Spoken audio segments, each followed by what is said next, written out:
పరిశుద్ధ ప్రముఖానికి ఏ పార్టీ వారు నేను కనపరచబడ్డానికి నేను కనపరచడానికి మాకు ఏ పార్టీ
హృదయాల మీద చేతులు పెట్టుకుని దేవుని యొక్క సందర్భంలో ఈ వేదన బాధలు దేవుని చెప్పుకోవడానికి సమయం కాబట్టి రెండు చేతులు పైకెత్తి ఆకాశం వైపుతున్నాం. ఆయన దేవాది దేవుని యొక్క సముఖంలో నువ్వు నేనున్నావు కాబట్టి ఆయన పరలోకపు సన్నిధి మీ మధ్యలో నా మధ్యలో ఉంది కాబట్టి ప్రతి సమస్యకు విడుదల, ప్రతి బంధకాలకు విడుదల. ప్రభా మీరు నన్ను ముట్టండి, యారం ద్వారా ప్రభా మీరు నా హృదయాన్ని తేలికపరచండి. ఏ బాధలైతే ప్రభా, ఏ బాధలైతే ఈ యొక్క తల్లి ప్రదేశానికి నేను అడుగుపెట్టి ఉన్నాను, ఏ సమస్యలు అయితే ప్రభా తల్లి సముఖానికి నేను అడుగుపెట్టి ఉన్నాను ప్రభా. అయ్యా ప్రతి ఒక్కరూ తెచ్చి చివరి సమయంలో, ఈ యొక్క సమయంలో ఆరాధన చివరి సమయంలో దేవునికి పోషాడతారు ప్రభా. ఈ ఆరాధన బట్టి మీకు వందనాలు, స్తోత్రాలు. ఈ మహిమకై వందనాలు, మీరు దిగులని ఆత్మకై వందనాలు తండ్రి.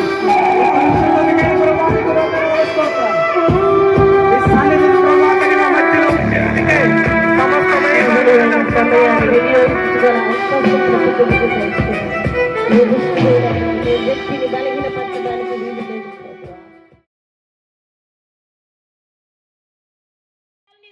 స్థాపించడానికి ఈ లోకంలోనికి రాలేదు. రాజకీయాలను మరో మత వ్యవస్థను స్థాపించడానికి ఆయన ఈ లోకానికి రాలేదు. మరి ముఖ్యంగా అందరూ అనుకుంటున్నారు అపోహ, మత మార్పిడి చేయడానికి యేసు ప్రభువారు రాలేదు. దానికి విరుద్ధం మతం మార్చమని ఎక్కడ బైబిల్లో రాయలేదు ప్రియ సహోదరులారా. మరి ఏం చేయమన్నాడు? ఇదేంటండి మేము మతం మార్చుకుంటున్నాం కదా అని అనుకుంటున్నారు. మతం మార్చడానికి యేసు ప్రభు ఈ లోకానికి రాలేదు. ఎందుకు వచ్చాడండి? నిన్ను నన్ను పాపముల నుంచి విడిపించడానికి. దేవునికి స్తోత్రము. దేవుడు ఏమంటున్నాడంటే నువ్వు మతం మారిన అవసరం లేదు. నీ మతిని మార్చుకో, నీ మనసును మార్చుకో, నీ బుద్ధిని మార్చుకో, నీ బ్రతుకును మార్చుకో.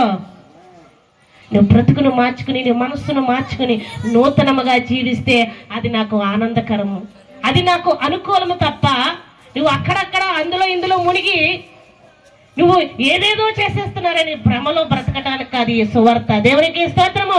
ఇదిగో ప్రజలందరికీ కలగబోవు మహా సంతోషకరమైన శుభవర్తమానము నేను మీకు తెలియజేస్తున్నాను. లోకా సువార్త 2వ అధ్యాయంలో రాయబడి ఉంది. టీచర్స్ డే రోజు ఎవరిని జ్ఞాపకం చేసుకుంటాం? టీచర్స్ని జ్ఞాపకం చేసుకుంటాం. ఏమండి మరి ఈ యొక్క క్రిస్మస్ పండగ దినం నాడు ఆయన జన్మదిన వేడుక సందర్భంగా మనం ఎవరిని జ్ఞాపకం చేసుకోవాలి? ఎవరు గుర్తొస్తారు?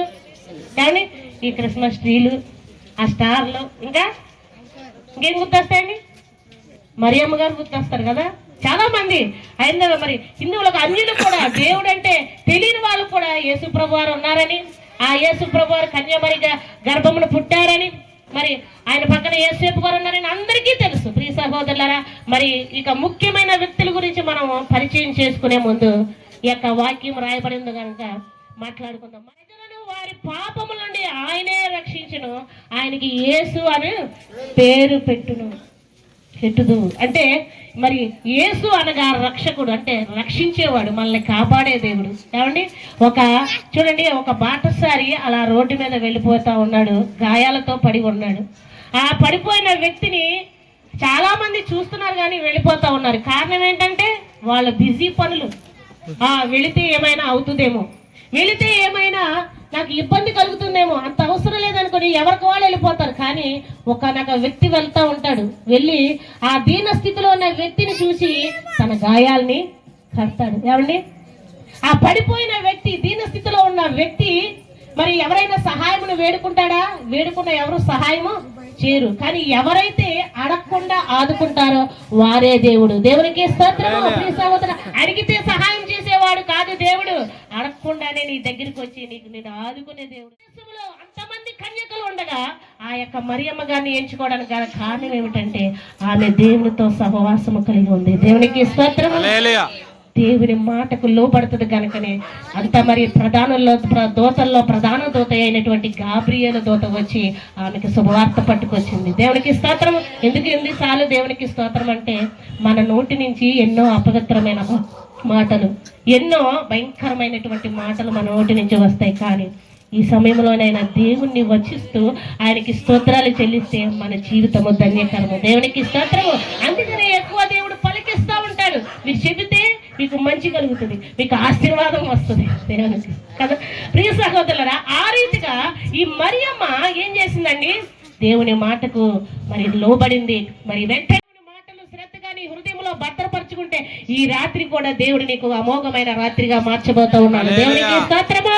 ఆ గొర్రెల కాపరులు చదువు లేని వాళ్ళు, జ్ఞానము లేని వాళ్ళు, విద్య లేని పామరులు వాళ్ళు, దేవుడు వాళ్ళని ఎంచుకోవడానికి గల కారణం ఏంటో తెలుసా? నేను గొర్రెలకు మంచి కాపరిని. మంచి కాపరి తన గొర్రెల కొరకు ప్రాణం పెట్టెను. యెహోవా నా కాపరి, నాకు లేమి కలగదు. అందుకనే ఎంచుకున్నానండి. పెద్ద పెద్ద రాజులను ఎంచుకోవచ్చు కదా, అధికారులను ఎంచుకోవచ్చు కదా. కానీ దేవుడు వాళ్ళు ఎన్నుకోలేదండి. మనం అనుకుంటాం మనుష్య దృష్టికి గొప్పవైనవి దేవుని దృష్టికి గొప్పవు కాదు. అందుకనే మానవుని తలంపులు వేరు, దేవుని తలంపులు వేరు, దేవుని ఉద్దేశాలు వేరు. కనుకనే దేవుడు అంతగా తను తాను తగ్గించుకొని ఆ పశుల శాలలో ఆయన పరుండు పెట్టాడు. ఏమండి ఆ కన్య మరియ నిండు చూరాలిగా ఉండి ఆమె గర్భం దాల్చినప్పుడు అండి ఏ ఒక్కరు ఆమెకి స్థలం ఇవ్వలేదు.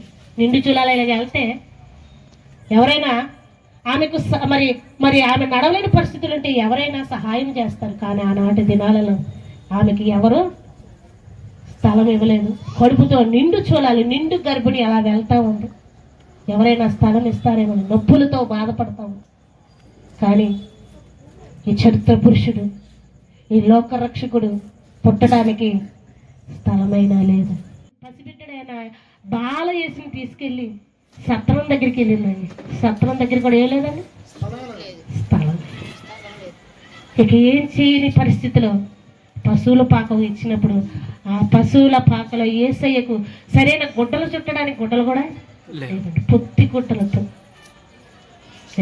పరలోకంలో మహిమైశ్వర్యాన్ని అనుభవిస్తున్న ఆ మహాదేవుడు అంత దీనుడిగా ఈ లోకానికి రావడానికి కారణం ఏంటండి?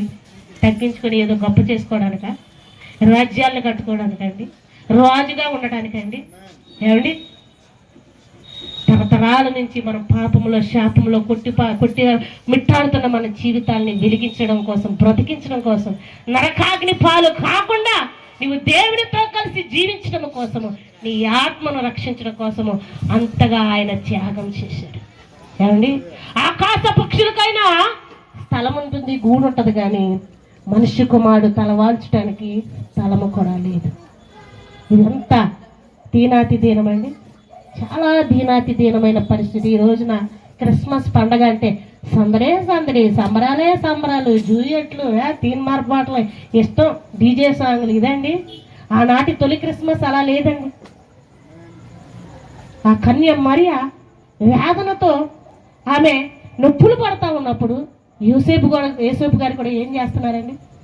తన మీదకి ఏదైనా శిక్ష వస్తుంది, తన్నేమో ఎందుకురా ఇలాగో ఆమెనే నువ్వు సాకుతూ ఉన్నావు అనే ఆ మాటలు భరిస్తూ కూడా ఆమెను తోడుకుని తీసుకువెళ్తున్నాడు. కానీ భర్త ఇంకా భర్త కాలేదు, కానీ భర్త స్థానాన్ని కలిగి ఆ నిండు చూలాలకి సహకారం చేశాడు. ఒక తల్లి చేయవలసిన పని భర్త చేశాడు. ప్రియ సహోదరులారా, ఈ రోజు మాటల్లో అది చేయి ఇది చేయని భర్తలు అనేవారు వాళ్ళని మరి బెదిరించడం కాదు, అది కదండి మగతనము. వాళ్ళ నిస్సహాయ స్థితిలో వారి పరిస్థితులను అర్థం చేసుకుని భార్యతో మెలగటమే నిజమైన మగతనం. దేవునికి స్తోత్రము, దేవునికి మహిమ కలుగును కాక. అలాంటి వారిని దేవుడు మెచ్చుతాడండి.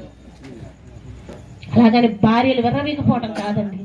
పురుషుడు నీకు కిరీటముగా ఉన్నాడు కనుక ఆయన మాటకు లోబడి ఆయన ప్రేమను గెలిచేదానిగా ఉండాలి. దేవుని ప్రేమ మమ్మల్ని అంతగా ఆయన ప్రేమ మాలో దేవుడు నింపాడండి. కృప కలిగిన దేవుడు. మనం దేవుని అర్థం చేసుకోకుండా అపార్థం చేసుకుని ఆయన దూషించడానికి ఎంత మాత్రము వీలు లేదు. తెలియకపోతే తెలియనట్టుండు, తెలిస్తే తెలిసినట్టుగా ఉండు. తెలిసి తెలియకుండా నీ నోటన వ్యర్థమైన మాటలు వస్తే అవి నీకే శాపముగా మార్చబడతాయి. కనుక ప్రియ సహోదరులారా, తరతరాల శాపం నుంచి విడిపించడానికి ఆయన సిద్ధంగా ఉన్నాడు. ఆ దేవదూతల పని ఏంటో తెలుసండి, స్తుతిస్తూ ఉంటారు. అందుకనే మన గొంతులు అరిగిపోయేలాగా ఆరాధించాలి. ఏమండి, పనికి మాలాంటికి మన నోరు వాడతాం, కానీ దేవుని స్తుతించడానికి మన నోరు కాదు. నీ గొంతు బాగున్నా బాగోపోయినా దేవుని స్తుతించాలి. సైన్య సమూహము సైన్యము దిగ వచ్చి దేవునికి స్తోత్రములు గానములు చేస్తా ఉన్నాయి. అంత మంచి సీన్ చూసారండి. ఆ గొర్రెల కాపురుల జీవితం ధన్యమైపోయింది కదా. ఇదేంటి ఇటువంటి మహిమ, ఇదేంటి వెలుగు, పరలోకం తెరవబడ్డం ఏంటి, ఈ దూత వచ్చి చెప్పడం ఏంటి, ఈ వెలుగుకే మేము తట్టుకోలేకపోతున్నాం. ఈ సైన్యం, పరలోక సైన్యము, దేవదూతల సైన్యము దిగి వచ్చి స్తుతించడం ఏంటి, ఎంత మహానుభావుడు. ఇది నిజమే. కనుక మనం అందరూ ఏం చేయాలి? ఒకరికొకరు చెప్పుకుంటూ ఇటువంటి మహత్కార్యం ఏంటి, ఇటువంటి ఆశ్చర్యకరం ఏంటి, కార్యం ఏంటి అని వాళ్ళందరూ ఆనందించుకుంటూ చెప్పుకుంటూ వెంటనే ఆ యేసు ప్రభువాన్ని చూడాలి. ఎక్కడున్నారైనా యోదయ బెత్లెహేములో. దేవునికి స్తోత్రము. ఆయన్ని ప్రచురించకుండా నీ నోరు కుదురుగా ఉండదు. ఏంటండి, ఈ క్రైస్తవులకి ఏం పని పాట ఉండదండి. ఎక్కడ చూసినా, వీధిలో చూసినా, ఎక్కడ చూసినా ఓ స్తుతి స్తోత్రం హల్లెలూయా హల్లెలూయా అనుకుంటా. యేసు ప్రభువారు నీ పాపముల నుండి విడిపించడం. ఏంటి పాపం, నేను పాపినా ఏంటి, అత్తమాట పాపి. దేవుని బిడ్డలమే యేసుక్రీస్తు ప్రభువారు అందరికీ ప్రభువై ఉన్నాడు. దేవునికి స్తోత్రము. ప్రియ సహోదరులారా, ఈ రీతిగా వాళ్ళు కన్న వాటిని విన్న వాటిని అందరికీ తెలియపరుస్తూ ఉన్నారు. నువ్వు వింటున్నావు ఎన్నో సంవత్సరాల నుంచి క్రిస్మస్ ప్రసంగాలు ఎన్ని ఉంటావో. ఎందుకంటే నిన్న ఈ యొక్క చెరువుకి అటుపక్కన చక్కగా అక్కడ మీటింగ్ జరిగింది. ఎంత ఆనందం వేసిందో. దేవుని స్తుతిస్తా ఉన్నారు ప్రజలు. మరి ఇటువైపు దేవుని స్తుతిస్తా ఉన్నారు. ఇక అనేకమైనవి మీటింగులు జరిగిపోతున్నాయి. స్తుతించాలండి. ఆ యొక్క గొర్రెల కాపరులు వాళ్ళు సరిగా మాట్లాడే వాక్శక్తి వారికి లేకపోయినా కూడా వాళ్ళు ఏం చేస్తున్నారండి, చూసింది చెబుతా ఉన్నారు, విన్నది చెబుతా ఉన్నారు. చాలు, మైకులు పెట్టుకుని ఇలా ప్రసంగాలు చేయని అవసరం లేదు. దేవుని ప్రేమను అనుభవిస్తే, దేవుని కార్యాలు నీ జీవితంలో నిజముగా నువ్వు రుచి చూస్తే నువ్వు విన్న వాటిని చెబుతావు. ఆది సంఘం యొక్క విలువలు మర్చిపోయి ఇష్టానుసారంగా గంతులేస్తున్నారు. సినిమాలో గంతులేస్తున్నారు. ఏమండి మార్పు లేదు, తేడా లేదు. ఇదండి దేవుడు కోరుకున్నదండి. చెప్పండి అవును, దేవుడు ఎంత మాత్రము కోరుకోవటం లేదండి. క్రీస్తు పుట్టుకను పేరు పెట్టుకుని క్రీస్తును బాధ పెట్టే పనులు చేస్తా ఉన్నారు. యేసు ప్రభు వారి పుట్టుక సందర్భంగా ఆయన సంతోష పెట్టే పనులు చేయాలి.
Happy Christmas, merry Christmas. Yesu మన కొరకు పుట్టెను, నేడు యేసు మన కొరకు పుట్టెను. రాజులు రాజు యేసుగా మన దగ్గరికి వచ్చెను. Happy Christmas, merry Christmas. Thank you వందనాలు. దేవుడు నన్ను ఎంతగానో ఆశీర్వదించాడు. ఈ సిటీ లైఫ్కి వచ్చిన తర్వాత దేవుని నామానికి నేను ఘనత ఇవ్వలేకపోతున్నాను. నామకార్థ ప్రార్థన నామకార్థంగా చేసేసుకుంటున్నాం. అన్నీ క్రిస్మస్ వచ్చిందంటే ఇంట్లోనే కేక్ కటింగ్ చేసుకుంటున్నాం. కానీ నాకు దేవుడు చెప్పారు, నువ్వెప్పుడు కూడా ప్రతి క్రిస్మస్ దినాన నువ్వెప్పుడు అనుకుంటే అప్పుడు ఆరాధన జరిపించుకోమని నాకు దేవుడు దర్శనంలో చెప్పాడు.